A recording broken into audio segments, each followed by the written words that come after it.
Assalamualaikum warahmatullahi wabarakatuh. Waalaikumsalam warahmatullahi wabarakatuh. Alhamdulillah, alhamdulillahirabbil alamin. Wa bihi nasta'in 'ala umuri dunya waddin, wassalatu wassalamu 'ala asyrafil anbiya'i wal mursalin sayyidina wa maulana Muhammadin wa 'ala alihi wa sahbihi ajma'in. Qala rabbi shrah li sadri wa yassir li amri wahlul 'uqdatam min lisani yafqahu qawli. Ayat. Shadaqallahul 'azim. Wassallallahu kepada jemaah sekalian yang dirahmati oleh Allah. Pertama-tama marilah kita ucapkan puja-puji syukur kepada Allah Subhanahu wa taala yang di pagi hari ini Allah masih memberikan kita kesempatan untuk mengkaji, meneruskan apa yang kita kaji, khususnya materi kali ini yang saya bawa dan saya komitmen dari awal adalah tafsir Yasin. Para jamaah ayat-ayat rahimahullah, di pertemuan lalu kita sudah menyimak, kita pelajari kisah beberapa utusannya Nabi Muhammad Isa alaihi salam yang diutus ke negeri Antioquia. 3 orang ini diutus oleh Nabi Isa untuk berdakwah ke suatu desa, ke suatu daerah yang bernama Antioquia. Karena di desa ini terdapat seorang raja yang diktator, seorang raja yang otoriter bernama Apheitis.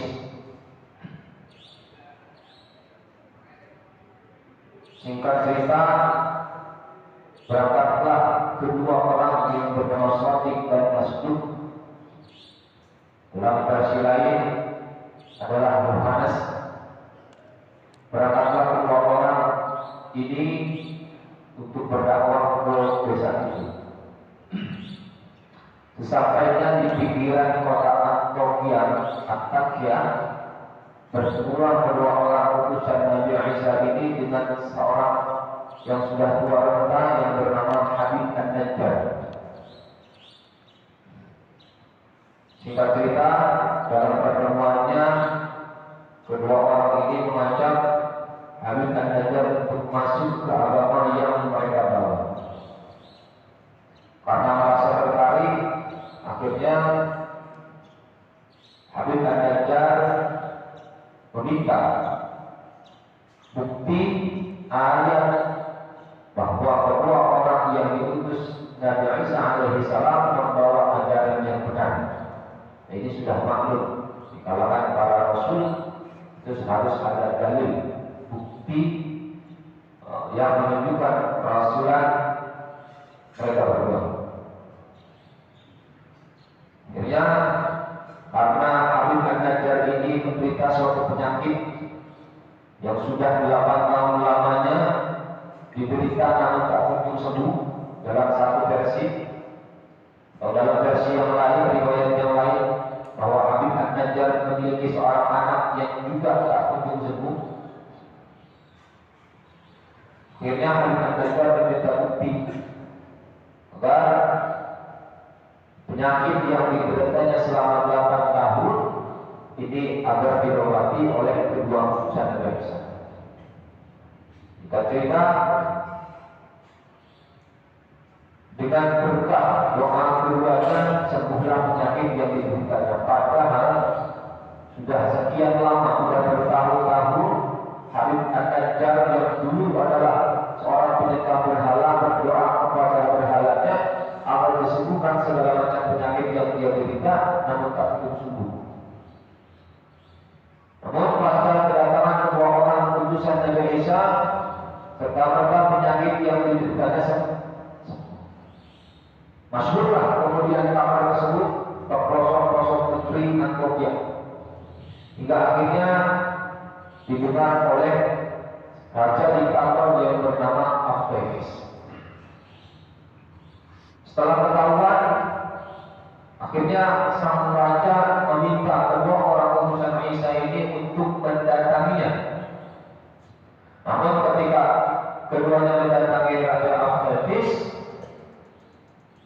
mereka berdua berdakwah tidak sesuai tuntunan. Dalam arti dakwah yang mereka lakukan ini dakwah garis keras.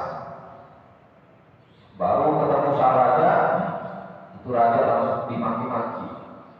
Apa yang kamu nyembah berhala? Apa yang kamu nyembah batu? Ayo ikut saya nyembah Tuhan yang Maha Esa. Akhirnya karena si raja tersinggung, bukan dakwahnya diterima oleh sang raja, bukan dakwahnya didengar oleh sang raja, kedua orang utusan Nabi Isa ini dijebloskan ke dalam penjara. Kemudian disiksa, dicambuk 100 kali setiap hari.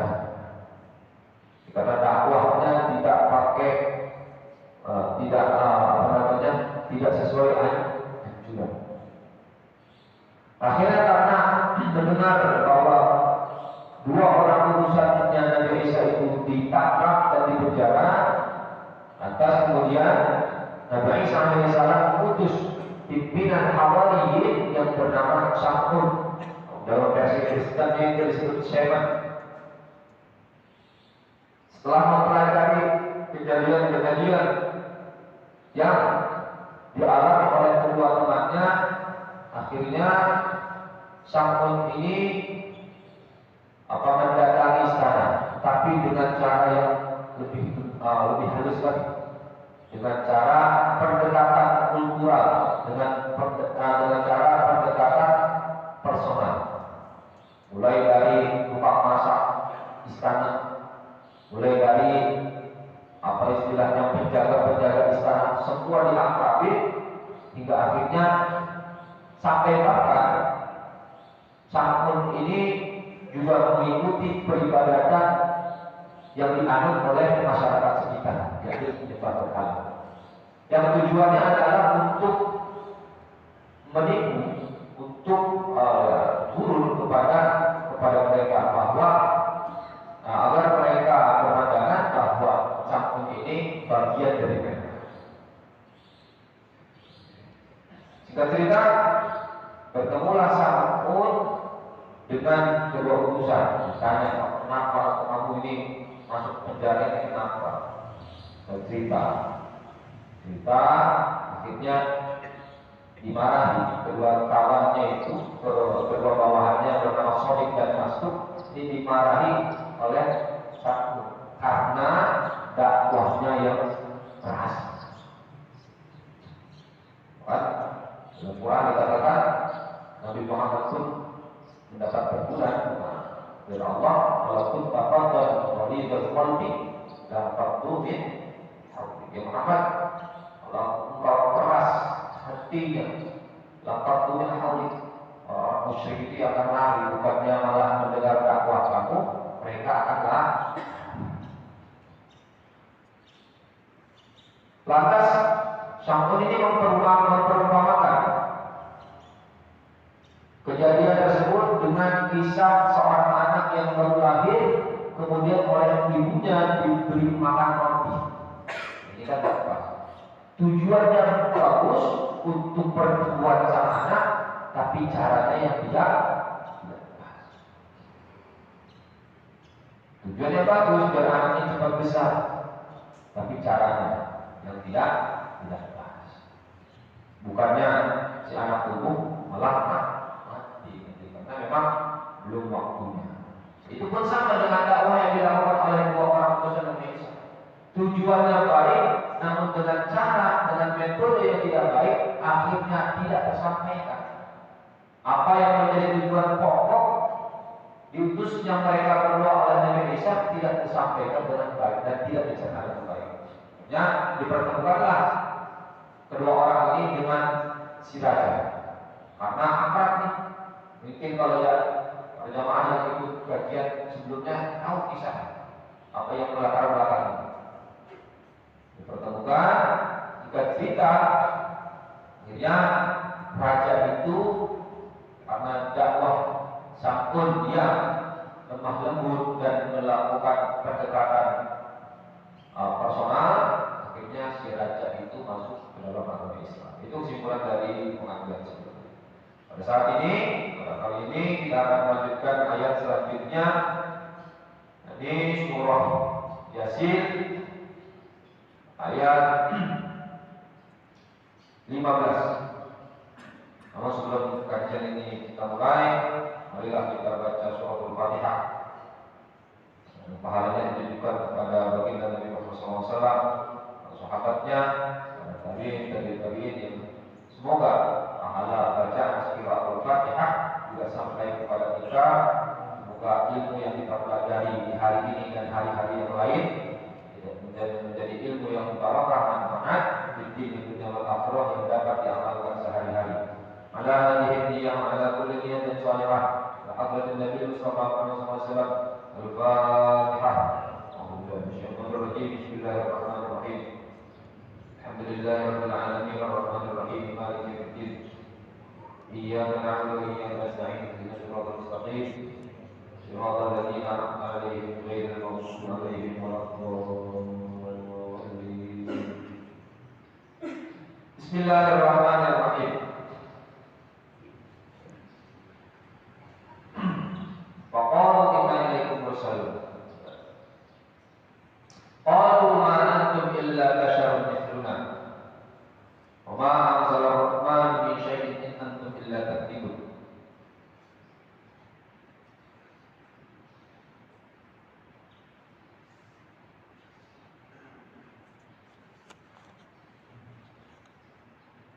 Qalu pada ucap sapa kaum ma antum orang-orang dari sirkabeh illa basharun angin menungso mithluna kang madani kita. Wa ma anzala ar-rahman sinten ar-rahman min syai'in ing suwi-wiji in antum orang-orang dari sirkabeh iku illa takdzibun angin boros sirkabeh. Qalu ucap sapa kaum Rabbuna dari pangeran kita iku ya Allah menggane sapa sinten inna iklan sebenarnya kita nilai kembali sira kabeh iku lampur salun yakti piro-piro kabeh itu. Wa ma alaina rahman iku ing atase kita illa balagh angin utawi maka akan risalah al-mubin kang berbeda. Allah mana illa basyarun mithluna. Ai rohai wa qali wa qawqa. Uhiya ilaikum. Uhiya dan wahyu ilaikum sira kabeh. Wa antum halal sira kabeh basyarun manungsa. Wa nahnu halal sira kita iku basyarun ya manungsa. Paling mau pola uhiya ora den mau ilaina maring kita sapa mitun pada sira kabeh. Walaupun kebenaran sira kabeh iku rusulan pira-pira utusan, walaupun tumungko ana sira kabeh iku malaikat. Wahani utai iki perkara itu syubhatun batin syubhatun akeh minal umam. Saking kira-kira umat mengkati-kati pakor. Dalam versi yang lain, Raja Akhtaris yang menjadi Raja Antioquia dalam versi atau riwayat yang lain tetap dalam kekafiran, tetap dalam kemurtadannya. Kemudian dalam Al-Quran dikatakan qalu ma antum illa basyarun mithluna. Penduduk Antioquia akhirnya memusuhi kedua orang yang diutus oleh Nabi Isa alaihissalam. Mereka berkata ma antum illa basyar. Ma antum illa basyarun mithluna. Kamu ini sama saja dengan kami. Kamu manusia, kami juga manusia. Lantas apa istimewanya kalian dibanding kita? Kalau kamu adalah utusan Allah, kalau kamu memang diutus oleh Allah, maka seharusnya kamu itu bukan manusia, kamu malaikat. Ini syubhat-syubhat umat-umat terdahulu. Manakala mereka didakwai oleh seorang utusan, itu melesnya itu. Padahal istilahnya tidak penting siapa yang menyampaikan. Mau itu malaikat, mau itu manusia. Kalau apa yang disampaikan itu benar datangnya dari Allah, harusnya diterima. syubhatnya umat-umat terdahulu kalau apa namanya istilahnya Rasul diutus itu mendakwai mereka selalu meles, terus kamu sama aja kok, kayak gitu. Kamu makan kami yang makan, kamu tidur ya kami tidur, nggak ada bedanya kamu dengan. Hadhihi syubhat kafir min al-mu'taqidin. Wa ma anzala ar-rahman min syai'in in antum illa takdzibun. Tidaklah Allah Ar-Rahman menurunkan sesuatu kecuali kalian menganggapnya bohong, kecuali kalian membohonginya. Qalu rabbuna ya'lamu inna ilaikum lamursalun. Mereka berkata bahwa kami tahu bahwa kami itu adalah utusan kepada kalian, wa ma 'alaina illal balaghul mubin, dan tidaklah kami hanyalah utusan kepada kalian. Wa ma 'alaina illal balaghul mubin, dan tidaklah bagi kami kecuali untuk menyampaikan risalah yang jelas. Ini sanggahan oleh orang-orang Antiokhia terhadap dua utusan Nabi Isa alaihi salam. Qalu inna tatayyarna bikum.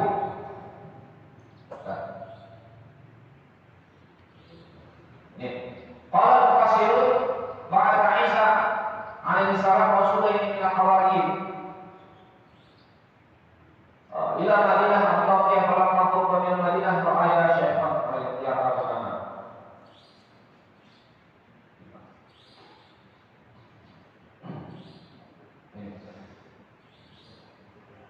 Qalu ma antum illa basharun mithluna ay ma antum mursalun bal antum basharun mithluna wa ma anzala ar-rahman min syai'in in antum illa takdzibun. Falamma sami'a rasul hadza min ahli Antiokhia qalu rabbuna ya'lamu inna ilaykum mursalun wa ma 'alaina illa al-balaghul mubin ay wajaba 'alaina tablighu risalah. Wajib bagi kami untuk menyampaikan risalah, karena tujuan kami datang ke sini ke penduduk Antiokhia tidak lain hanya untuk menyampaikan risalah yang ditugaskan oleh Nabi Isa alaihissalam. Dan Allah Subhanahu wa taala arsala ilaikum bi anna rabbukum minal batil bi anna rabbukum minal batil la yahkum alaikum an taqaddamu kalamana wa tu'minu billah wa bi risalatina. Allah Subhanahu wa taala utus kami kepada kalian untuk mengajak kalian dari agama yang batil menuju agama yang hak. Maka wajib bagi kalian untuk membenarkan apa yang telah kami sampaikan, dan wajib bagi kalian untuk beriman kepada Allah dan kepada risalah-risalah yang telah kami bawa. Falamma sami'a al-Antiokhia hadza qalu inna tatayyarna bikum. Ketika penduduk Antiokhia mendengar apa yang diucapkan oleh kedua utusan Nabi Isa yang bernama Shadiq dan Masduq, mereka memfitnah bahwa kedua utusan ini datang ke mereka cuma membawa sial. Inna tatayyarna bikum, kami bernasib malang gara-gara kamu. Akhirnya nyalain orang. Karena apa? Mereka penduduk Antiokhia itu disiksa oleh Allah 3 tahun penuh, nggak dikasih hujan, musim kemarau 3 tahun lamanya nggak pernah diturunkan hujan. Wadali kadang waktu di sana.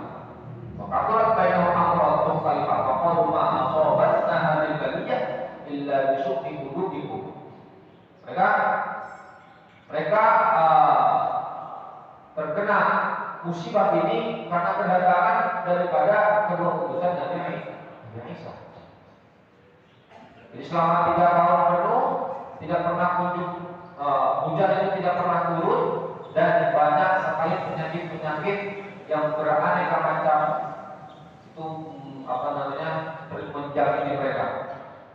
Banyak gara-gara musim panas, musim kekeringan, akhirnya banyak dari mereka penduduk Antiokhia ini terserang penyakit. Nah, kejadian ini ngepasit pada saat kedatangan daripada dua utusan Nabi Isa. Akhirnya mereka menuduh bahwa perbuatan Nabi Isa kedua utusan Nabi Isa ini datang membawa si kebahagiaan. Memang sebelumnya belum pernah terjadi pancaklik yang panjang, tidak pernah ada ceritanya sekampung itu sakit semuanya. Gara-gara kedatangan dua orang ini, akhirnya mereka terkena musibah. Di antara orang-orang hadil asya qabla maji'ihim ila baladatina. Kama qalu lirrusul la tantahu lanarjumnakum wa la yamassannakum minna 'adzabun alim. Karena kami tidak pernah merasakan kejadian-kejadian aneh ini sebelum kalian datang ke kota kami. Atas kemudian mereka berkata kepada para utusan dan Nabi Isa, "Illa tahu kalau kamu tidak berhenti dari dakwahmu, lanarjumnakum, maka kami akan melempar kalian dengan batu." Atau dalam riwayat lain, kami akan terus menghalau, kami akan terus mencaci kalian. Kalau kamu nggak berhenti dari dakwah, kata penduduk Antioquia, bakal saya lemparin ke batu.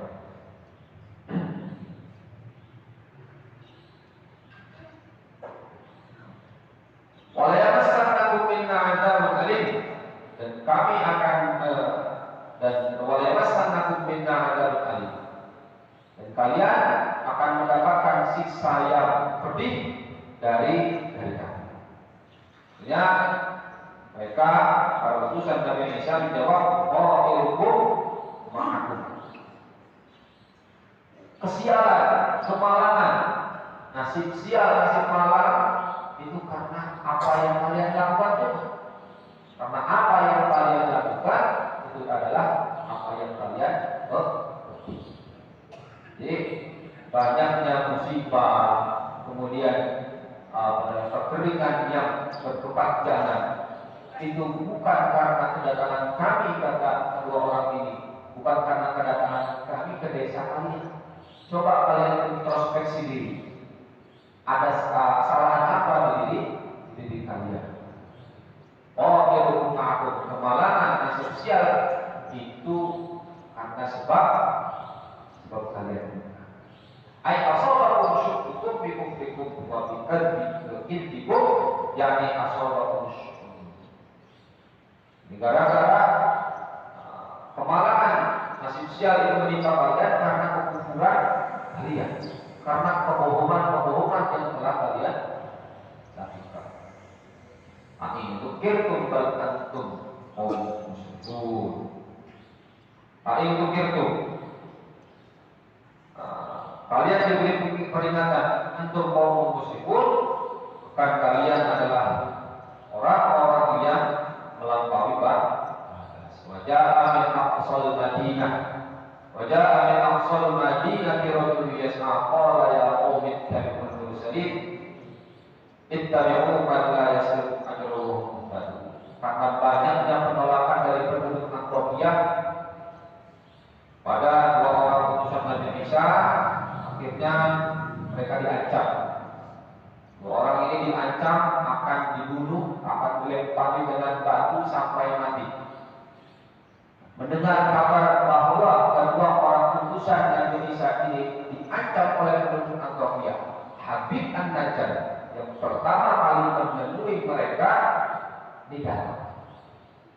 Nah, yang pertama kali beriman kepada kedua orang utusan Nabi Isa itu adalah Habib An-Najjar yang pertama kali kita ceritakan dulu kemarin. Aki-aki itu ya, aki-aki yang pertama kali bertemu dengan kedua utusan Nabi Isa datang lagi. Selama ini keislamannya itu disembunyikan. Beliau setelah disebutkan oleh kedua orang utusan Nabi Isa, beliau itu bersembunyi di dalam gua, beribadah di dalam gua bertahun-tahun untuk menyembunyikan keimanan yang yang ia yakini daripada masyarakat sekitar, disembunyikan daripada masyarakat desa Antioquia. Inwaitum billah faqayyatum bina. Wajah asal Madinah terkadang bias aku Habib An-Najjar. Waqala asadi kana qasara wa kana wa qala kana rajulan ya'malu al-harim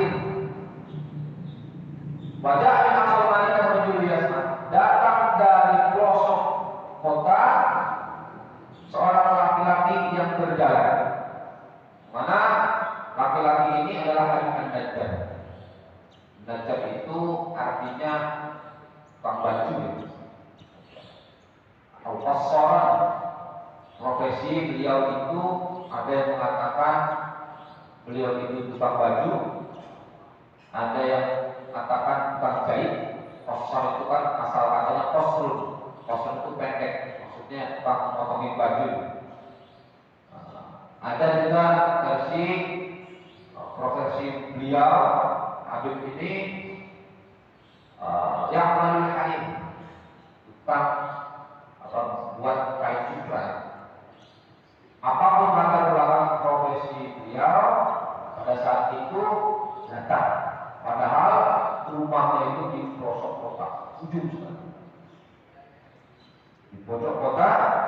Maka nanti Muhammad Al-Sabbahi di Abu Madinah, maka rajulan bersahabat. Rumah beliau ini berada di pelosok kota. Beliau termasuk orang yang ahli sedekah. Paginya kerja, nyari duit, sorenya duit dibagi. Jadi paginya kerja, sorenya duitnya dibagi. Separuh untuk keluarganya, separuh untuk orang-orang fakir miskin. Makanya karena keberkahan sedekah yang beliau lakukan ini, orang pertama kali yang beriman dengan baginda Nabi Muhammad SAW adalah yang Habib An-Najjar. Sebelum Waraqah bin Nawfal, jauh sebelum itu, karena ini kan kisah-kisah yang terjadi di zaman Nabi Isa. Jaraknya antara Nabi Isa dengan Nabi Muhammad ratusan tahun. Nah, di situ ada orang yang bukan Nabi, ini beriman kepada baginda Nabi Muhammad. Yaitu siapa? Habib An-Najjar. Para Nabi itu, makanya di dalam tafsir Sawi dikatakan salah satu keistimewaan daripada baginda Nabi Muhammad SAW dalam tafsir As-Sawi dikatakan wahada min khususiyatihi sallallahu alaihi wasallam. Kullu nabiyyin amana bin nabi sallallahu alaihi wasallam qabla dhuhuri bi misdaqi qouli ta'ala wa yatahaddathu bi nabiyyin. Hada min khususiyatihi sallallahu alaihi wasallam. Termasuk keistimewaan baginda Nabi Muhammad di antara para nabi dan para rasul yang lain. Nabi Muhammad ini walaupun orangnya belum muncul, belum lahir, semua nabi yang pernah diutus oleh Allah, semua rasul yang pernah diutus oleh Allah beriman semua kepada baginda Nabi. Hatta selain Nabi pun ada yang sudah beriman duluan, padahal orangnya belum ada. Ini berbeda dengan para nabi yang lain. Nabi Isa, pengikutnya beriman kepada Nabi Isa setelah Nabi Isa diutus. Nabi Musa, pengikutnya Nabi Musa beriman kepada Nabi Musa setelah Nabi Musa diutus. Tapi baginda Muhammad SAW itu jauh sebelum beliau dilahirkan sudah banyak yang beriman. Bahkan di kalangan Arab sendiri, karena memang nama Muhammad itu masyhur. Nama Muhammad yang artinya terpuji itu masyhur. Sebelum kedatangan baginda Nabi itu sudah masyhur bahwa di dalam Taurat dan Injil sudah tertera nama Muhammad yang akan menjadi Nabi akhir zaman. Akhirnya bangsa-bangsa Arab pun berlomba-lomba memberi nama anak mereka dengan nama Muhammad. Ini salah satu keistimewaan Nabi Muhammad SAW. Allahumma shalli ala Muhammad.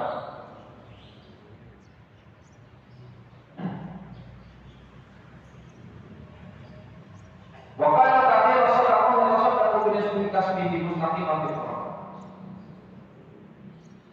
Ismu Sahih Yasin Habib. Wa kana bidafar asrafi. Di dalam satu riwayat beliau ini menderita penyakit kusta. Kita tahu penyakit kusta itu di zaman dulu termasuk penyakit yang paling mematikan. Nah, orang kalau sudah kena penyakit kusta dan lepra sudah mustahil nihil sekali untuk sembuh. Sekarang kan alhamdulillah sudah ada yang obatnya yang sudah ada, walaupun di sini di luar negeri. Ya Allah ya Muhammad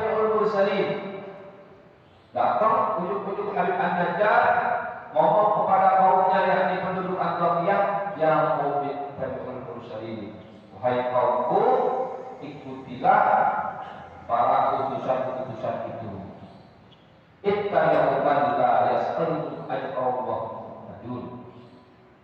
Ikutilah orang-orang yang tidak pernah meminta ganjaran kepada kalian, sedangkan mereka itu adalah orang-orang yang mendapat hidayah dari Allah. Jadi ikuti, disuruh untuk mengikuti orang-orang yang memang tidak pernah meminta ganjaran, tidak pernah meminta imbalan apapun. Kalau Ta'ala wa ma'alaika illal balaghul mubin. Tugasnya para rasul, tugasnya para nabi, ya tugasnya cuma menyampaikan.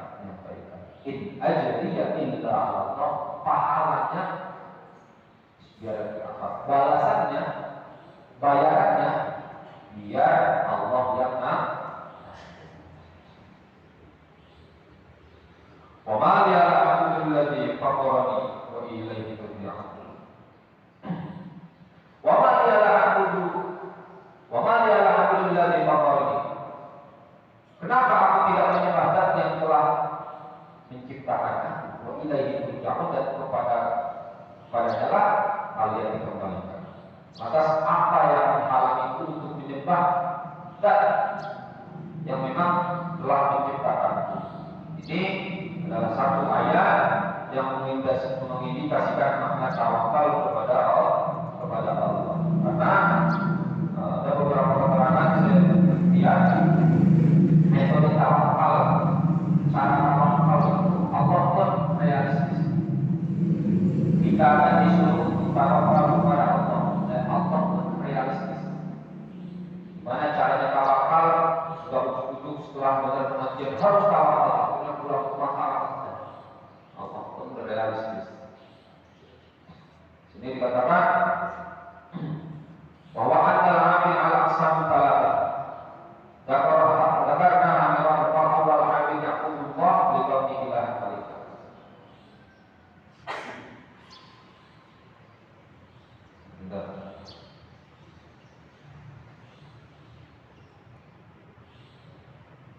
Jadi cara pertama itu adalah anal insan. Orang itu untuk sampai kepada tawakal, dia harus melewati suatu makom yang dinamakan dengan makom kasab. Kita sudah tahu ya bahwa makom itu ada makom kasab, ada makom tajrid. Makom kasab ini kalau kita memang masih di tingkat dasar untuk tawakal, maka harus kasab dulu. Namanya orang tawakal itu pasrah, segala rezeki, urusan kematian, urusan apapun kita yakin itu sudah diatur oleh Allah. Tapi walaupun demikian, karena kita makomnya masih makom kasab, jangan serta-merta sudah yakin rezeki diatur oleh Allah, duduk aja di rumah, berjaga, jaga apa? Ya itu mah. Misalnya orang, ya, misalnya orang bikin sebelumnya sih. Nah itu bukan makna tawakal. Makna tawakal itu kalau kita masih di makom kasab, makom mencari mana maka niatilah perdagangan kita, niatilah kerjaan kita untuk tawakal. Karena batasan tawakal bagi orang yang masih di makom kasab adalah mencari rezeki yang hak. Nah, kalau kita sudah cari, udah usaha, udah dagang, udah kerja, udah dapatnya segitu, ya itu sudah terjadi. Allah Ta'ala wa ma min dabbatin fil ardi illa 'ala Allah rizquha wa ya'lamu mustaqarraha wa mustaqarraha. Rezeki dapat saja, hewan melata saja rezekinya sudah diatur. Kenapa kita takut? Orang kafir saja yang tidak pernah meletakkan kepalanya untuk bersujud kepada Allah masih diberi rezeki. Kita yang setiap hari 5 kali itu belum ditambah 5 waktu ya, belum ditambah sholat sunnah, belum ditambah dengan puasa. Kenapa kita harus takut? Pak? Bismillahirrahmanirrahim. A'attakhidhu min dunihi alihah. A'attakhidhu min dunihi alihah yuridnir rahman bidurri. Yuridnir rahman bidurri la tughni 'anni syafa'atuhum syai'an wa la yu'minun. Apakah aku menjadikan Tuhan selain daripada Allah? Ini suatu pertanyaan, tapi tujuannya mengingkari. Atau dalam istilah usul itu adalah istifham, pertanyaan yang istifham ingkari. Yuridir rahman bidurin dan tu'mi'ani syafa'atuhu. Kalau Allah menghadapi suatu mara bahaya kepadaku, la tu'mi'ani syafa'atuhu, maka pertolongan mereka tidak akan bisa menolong. Maka mereka tidak akan pernah bisa menolong. La tanfa'ani syafa'atuhu syai'an min as-su'al maqbul li'annahu la syafa'ata lahu. Al-Rasul rahimahullah dalam beberapa keterangan buka tafsir yang lain, saya bawa dua ya. Perbandingan ini harus ngaji perlu perbandingan ya, supaya kita tidak tercampur, tidak hanya dari satu referensi saja. Iyuridir rahman bidurin. Ini salah satu ayat yang menjelaskan akidah kepada kita bahwa apapun yang telah ditakdirkan oleh Allah, baik itu kebaikan ataupun keburukan, maka pertolongan siapapun tidak akan pernah bisa menolong. Kalau jika ada 1000 orang yang ingin membahayakan kita, atas kemudian Allah berkehendak untuk menolong kita, maka 1000 orang itu tidak akan mampu untuk membahayakan. Maka itu tidak salah. Manakala ada kemaksiatan, manakala ada hal-hal yang merugikan orang lain, maka kita tidak perlu takut untuk menyampaikan sebuah kebenaran. Namun jangan lupakan ajaran yang dibawa oleh kedua Rasulullah. Ini dengan dakwah yang wala yu'minu, dan mereka tidak akan mampu menyelamatkan. Inni idza lamina dhalalil mubin. Habib An-Najjar ini qala ya Habib inna hadha rasul sabbuka 'an dini Nabi. Wahai Habib An-Najjar, bahwa mereka para utusan Nabi Isa telah mengeluarkanku dari agama nenek moyangmu. Farji'an dini Rasul. Kembalilah ke agama nenek moyang kamu ini, dibesarkan di kampung sini, maka ikutkan kembali, jangan keluar daripada ajaran nenek moyang. Farji'an dini Rasul. Wa illa ta'tuka asyaddil adab. Kalau kamu tetap bergabung untuk memeluk agama Islam dan di agama yang dibawa oleh ketiga utusan daripada Nabi Isa, maka akan kami bunuh dengan siksaan itu. Ini siksaannya kafar.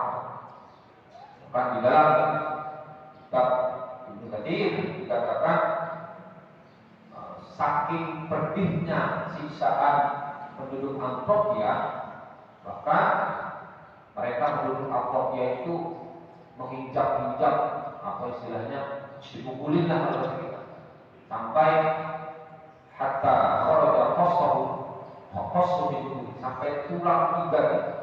Habib An-Najjar karena menentang kaumnya, masyarakatnya pada saat itu menyembah berhala, mengajak mereka untuk mengikuti apa yang disampaikan oleh kedua utusan Nabi Isa. Tapi kejinya sampai diinjak-injak, sampai tulang rusuknya keluar semua dari tubuh. Segepek lah, segepek. Saking parahnya sisa. Maka Allah kulul jannah. Allah berfirman, qila kulul jannah. Qala ya laitakum ya'lamuna bima ghafara li rabbi wa ja'alani minal mukarramin. Allah kepada Habib An-Najjar pas dipukuli dalam keadaan sakaratul maut, Allah buka hipok, Allah buka penghalang penutup yang selama ini menutupi Habib An-Najjar. Dipertontonkanlah oleh Allah kepada Habib An-Najjar tentang gambaran surga. Ini tempat kembali hati. Setelah melihat janji Allah bahwa Habib An-Najjar akan dimasukkan ke dalam surga, pada saat sakaratul maut beliau berkata, ya laita qaumi ya. Andai saja kaum tahu. Laita qaumi ya'lamuna bima ghafara li rabbi wa ja'alani minal mukramin. Andaikan, seandainya kaum tahu dengan ampunan yang telah Allah berikan, yang telah Tuhan berikan kepadaku, wa ja'alani minal mukramin, dan Allah telah menjadikanku termasuk orang-orang yang dulu. Jadi beliau berangan-angan agar kaumnya itu mengetahui apa yang karomah yang telah diberikan oleh Allah kepada Habib An-Najjar. Oleh Abbas nasohahu fi hayati. Dari riwayat lain dari Ibnu Abbas bahwa Habib An-Najjar ini pada saat hidup pun sudah dipertontonkan oleh Allah tempat kembali dari surga. Bima ghafara li rabbi wa ja'alani minal mukramin. Dengan sebab keimananku kepada Tuhanku dan pembenaranku kepada para utusan yang telah diutus oleh Nabi Isa alaihissalam. Maksudnya apa? Maksudnya kalau mereka mengetahui apa yang telah aku terima, yakni dari balasan dan ganjaran dan juga kenikmatan-kenikmatan yang telah Allah berikan kepadaku, maka hal itu dapat menuntun mereka untuk mengikuti para utusan Nabi Isa alaihissalam. Rahimahullah wa radhiyallahu anhu. Laqad kana alaihissalam ala hidayatikum. Semangat sekali karena sudah melihat gambarannya akhirat seperti apa. Semangat sekali walaupun dalam keadaan sakaratul maut, beliau Habib An-Najjar tetap menyuruh kepada kaum. Kalau Allah ada juga hal ini terjadi. Penyerangan, pembunuhan ini juga terjadi kepada para penyuluh di segala masa. Di zaman Nabi Muhammad SAW ada sahabat yang bernama Urwah bin Mas'ud At-Taqafi. Ini kabilah Taqafi. Seorang bernama Urwah bin Mas'ud radhiyallahu anhu berkata kepada baginda Nabi, "Ya Nabiullah, utuslah aku kepada kaumku." Ini apa tadi? Kaum Taqaf. Kata Nabi, "Inni akhafu an yaqulu." Di kejadian yang dulu terjadi di zaman Nabi Isa, pembunuhan Habib An-Najjar juga terjadi di periode baginda Nabi. Ada salah seorang sahabat yang juga dibunuh tatkala beliau mendakwahi kaum. Saking semangatnya Urwah bin Mas'ud sampai-sampai beliau ini menawarkan diri kepada baginda Nabi. Ya Rasulullah, ib'athni ila qaumi ad'uhum ila Islam. Utus aku ya Rasul untuk kaumku. Maka akan aku ajak mereka ke agama Islam. Akhirnya kata baginda Rasul SAW, "Inni akhafu an yaqulu." Saya bukan tak mau memutuskan, wahai Urwah. Saya itu mau memutuskan, saya khawatir kalau nanti dibunuh gimana. Ya, kata Urwah, "Ya Rasul, engkau tidak perlu takut, engkau tidak perlu risau. Mereka kalau ketemu saya lagi tidur mereka takut." Tapi fakta yang ada bertolak belakang. Akhirnya setelah Urwah bin Mas'ud At-Taqafi ini pulang ke kampung halamannya dengan mendakwahi kabilah Taqif, yakni satu kabilah mana salah satu iklim, satu daerah di negeri Taif, di kota Taif. Jadi kabilah daripada Qais Ailan.